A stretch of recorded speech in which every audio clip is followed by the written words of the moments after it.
Hello guys, welcome back to my YouTube channel. എൻ്റെ കൂടെ എൻ്റെ മക്കുമില്ലാഞ്ഞിട്ട് എന്തോ പോലെ എപ്പോഴും മക്കുണ്ടാവാറുണ്ടല്ലോ.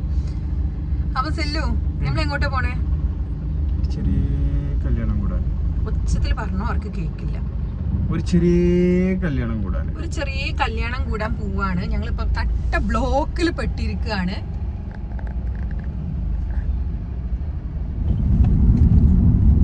അപ്പൊ അവിടെ നല്ല ബ്ലോക്ക് ആയിരുന്നു. അപ്പൊ സെല്ലുന്ന് ആരുടെ കല്യാണം?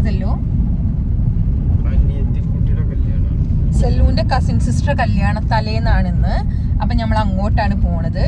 നമ്മൾ കൊറേ കാലത്തിന് ശേഷം സെല്ലു മൽക്കില്ലാതെ നമ്മൾ ഒറ്റക്ക് പോകുന്നത്. അതിനെന്തത്ര സന്തോഷോ. അപ്പൊ ഞങ്ങള് മൽക്കനെ വേറെ വണ്ടിയിൽ പറഞ്ഞയച്ചിട്ടുണ്ട്. കുട്ടികളും എല്ലാരും കൂടി വേറൊരു വണ്ടിയിൽ പോകുന്നുണ്ട്. അപ്പം ഈ ഓഡിറ്റോറിയം വരുന്നത് എവിടെയാണ് സെല്ലു? കുറ്റിപ്പുറാണോ? എടപ്പാള് ഭാഗത്താണ് ഓഡിറ്റോറിയം. അപ്പൊ എന്തായാലും നമ്മൾ പോയി നോക്കാം. നമ്മൾ ഓൾറെഡി കുറച്ച് ലേറ്റ് ആണ്. സെല്ലൂനാണെങ്കിൽ ഭയങ്കര വിശക്കുന്നുണ്ട് എന്നാണ് പറയുന്നത്. അപ്പൊ സെല്ലൂന് ചെറുതായിട്ട് എന്തെങ്കിലും കഴിക്കണം എന്നുള്ളൊരു പ്ലാനും കൂടി ഉണ്ട്.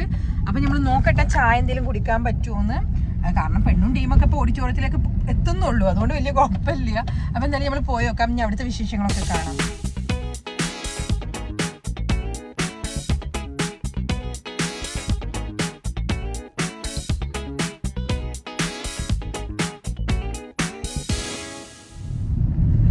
അപ്പൊ ഞാൻ സെല്ലുവിന്റെ വീട്ടിൽ വന്നിട്ട് ഏകദേശം ഇപ്പൊ ഒരാഴ്ച ഇല്ല, ഒരു 4-5 ദിവസമായി അല്ലേ സെല്ലു?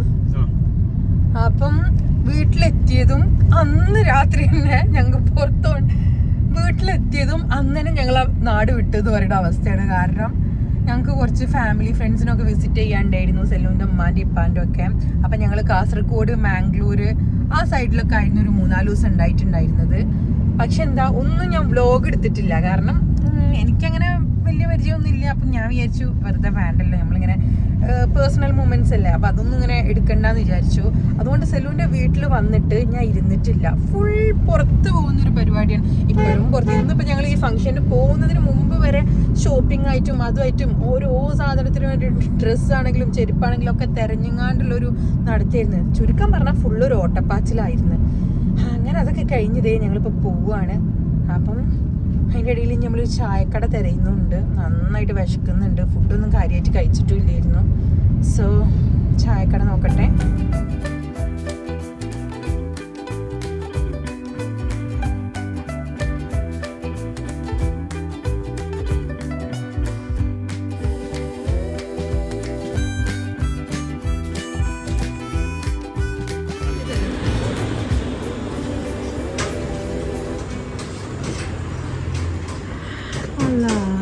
വിശക്ക അറിയുമ്പോ സെല്ലു ഇങ്ങനൊക്കെ വിശപ്പുണ്ടോ? സെല്ലു ഇങ്ങനൊക്കെ ഒരു വിശപ്പുണ്ടോ?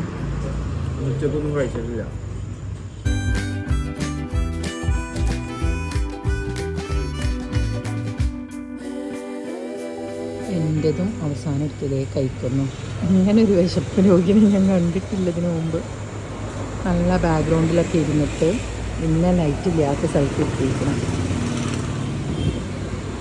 അങ്ങനെ നമ്മളവിടുന്ന് ചായയും ഒക്കെ കഴിച്ചു നേരെ ഓഡിറ്റോറിയത്തിൽ പോകാമെന്ന് വിചാരിച്ചു. ഇപ്പം തന്നെ കുറച്ചൊക്കെ ലേറ്റ് ആയിട്ടുണ്ടായിരുന്നു. അങ്ങനെ ഞങ്ങൾ നേരെ ഓഡിറ്റോറിയത്തിൽ എത്തുമ്പോഴേക്കും എൻ്റെ മൈൻഡിൽ ഫുള്ളും മൽക്ക് അവിടെ എന്നെ കാണാതെ വിഷമിക്കുന്നുണ്ടോയെന്നൊക്കെ ആയിരുന്നു.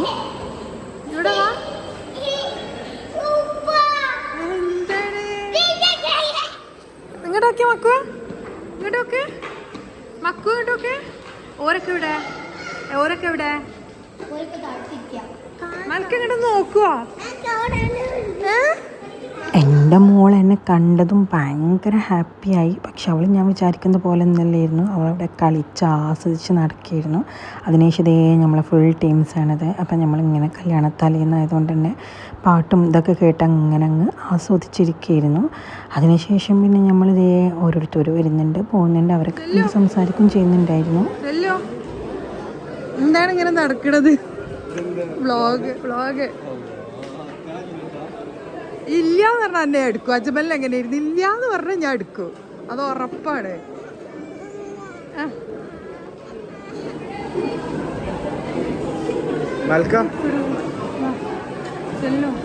അങ്ങനെ നമ്മൾ ഫുഡൊക്കെ കഴിക്കാമെന്ന് വിചാരിച്ചു. എല്ലാവർക്കും വിശന്ന് തുടങ്ങിയിട്ടുണ്ടായിരുന്നു. നല്ല അടിപൊളി ലഗോൺ ബിരിയാണി ആയിരുന്നു. നല്ല ടേസ്റ്റ് ഉണ്ടായിരുന്നു, വെറുതെ പറയുന്നതല്ല, നല്ല അടിപൊളി ടേസ്റ്റ് ഉണ്ടായിരുന്നു. കുറേ കാലത്തിന് ശേഷമാണ് ഇങ്ങനൊരു ലഗോൺ ബിരിയാണിയൊക്കെ ഞാൻ കഴിക്കുന്നത്. എന്തായാലും അടിപൊളിയായിരുന്നു. അതുപോലെ തന്നെ ഞാനും മൽക്കിയും സെല്ലും എല്ലാവരും നല്ല രീതിയിൽ തന്നെ കഴിച്ചു. ഇപ്പോൾ സമയം ഏകദേശം നല്ല നൈറ്റായി തുടങ്ങുന്നുണ്ടായിരുന്നു. അപ്പോൾ പ്രോഗ്രാംസ് ഏകദേശം കഴിയാനും ആയിട്ടുണ്ടായിരുന്നു. പിന്നെ ഇതിൽ എനിക്ക് മെയിനായിട്ട് പറയാനുള്ളൊരു ട്വിസ്റ്റ് എന്താണെന്ന് വെച്ചാൽ, ഞാൻ കല്യാണപ്പെണ്ണിൻ്റെ കൂടെ വീഡിയോ ഒന്നും എടുത്തിട്ടില്ലായിരുന്നു. അതാണ് കോമഡി ആയത്. പിന്നീടാണ് ഞാനത് ആലോചിക്കുന്നത്. അങ്ങനെ നമ്മളെല്ലാവരും പോകാനുള്ള തിരക്കിലായി. അപ്പോഴേക്കും നമ്മളെ കുട്ടികൾ അവിടെ കളി തന്നെയാണ്, വരുന്നേ ഇല്ലായിരുന്നു. അങ്ങനെ പിന്നെ ഒരു വിധത്തിൽ അവരെയൊക്കെ വിളിച്ചുകൊണ്ട് നമ്മളങ്ങ് പോകാമെന്ന് വിചാരിച്ചു. അപ്പോൾ ഇന്നത്തെ ഒരു കുഞ്ഞു വ്ളോഗ് ഇത്രയുള്ളൂ ഗൈസ്. എല്ലാവർക്കും ഇഷ്ടപ്പെട്ടിരുന്നു വിചാരിക്കുന്നു. ഇഷ്ടപ്പെട്ടിട്ടുണ്ടെങ്കിൽ ഒന്ന് സപ്പോർട്ട് ചെയ്യുക. അപ്പോൾ ബായ്.